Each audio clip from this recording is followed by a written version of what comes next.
Hello, my name is Zach Rohr. I represent Booze Supplies in this matter. I am filming this video in response to Kelly's argument on behalf of Luz. We understand that Luz received the shipment of wine, and out of the 50 cases of wine, that shipment contained 6 cases in which there are a couple of broken bottles in those 6 cases. In all, Booze sent Luz 1,200 bottles of wine. To say that the shipment was a complete mess while only 6 cases contained a couple of broken bottles, we believe is a bit of an overstatement. Again, less than 1% of the bottles were broken in this shipment, and that is within standards of the usage of trade.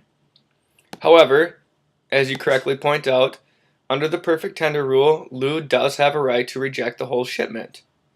We also do not contest the fact that Booze had the risk of loss until the shipment was received at Lou's place of business.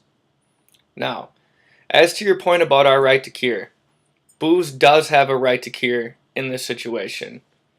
As 2-508 points out, when a buyer, Luz, rejects a non-conforming good which the seller, Booze, had reasonable grounds to believe would be acceptable, then the seller may seasonably notify the buyer and be granted a reasonable amount of time to substitute a conforming tender.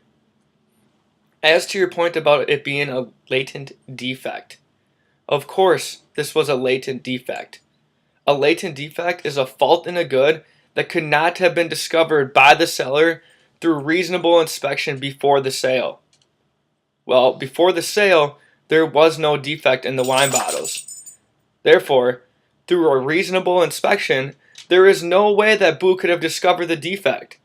Clearly, this is the definition of a latent defect, and therefore, Boo certainly had reasonable grounds to believe the shipment of wine would have been acceptable.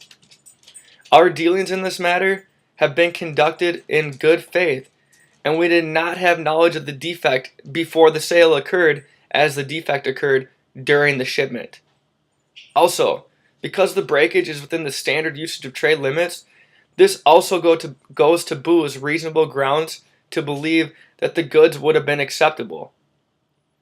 None of these arguments are unacceptable. In fact, they are grounded in law and the facts of this case. Boo's certainly has a right to cure in this situation, and we strongly urge Luz to reevaluate his position. Again, less than 1% of the bottles were broken. Out of 1,200 bottles of wine, less than 1%. This is a minor mishap. Also, we certainly had reasonable grounds to believe the shipment would have been acceptable for the reasons that we previously stated. It was our belief that neither party wanted to litigate this matter over a minor mishap. Booze certainly apologizes for the broken cases of wine and would like to continue to develop a relationship with Luz going forward into the future.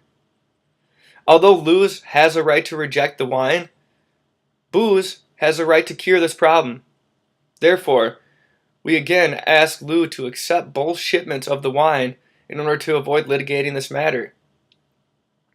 As I've stated, Booze wants to continue to build this relationship with Luz, and if the parties can put this minor mishap behind them, then the parties may end up becoming great business partners in the wine business.